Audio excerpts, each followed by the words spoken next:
all S&M eventually became more like a day job for me than anything else. I had these two guys, I saw them every single day. They were both named Dave. Morning Dave and Afternoon Dave.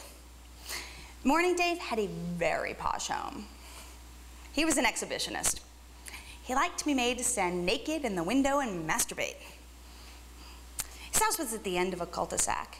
It was one of those beige communities, so it was just like all the other homes. He had this big window that looked out over a really busy street in Denver.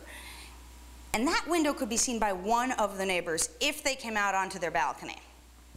Every morning for 2 years, Dave and I got together and masturbated in the kitchen window.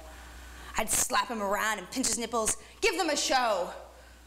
I guess he was hoping someone would notice, that someone would honk, that someone would see this middle-aged white man masturbating in the kitchen window, pull over and get out the love stick. One day, a couple of teenagers, they saw us. They circled around a couple times and parked down in a little parking alcove across the way.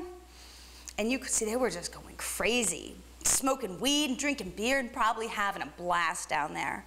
Oh, Dave was thrilled. He was so excited. He said, "Oh, they can see us." I said, "Yeah, I know. That's where they parked." We just kept getting off in the window, totally digging it. At the very same moment, his neighbor came out on the balcony, drinking his coffee. But his neighbor didn't look. His neighbor just stood there staring straight ahead, not looking at the neighbor who's masturbating in the kitchen window 5 feet away. Just sipping his morning Joe. No, not seeing it, not seeing it. Dave was on the verge of orgasm.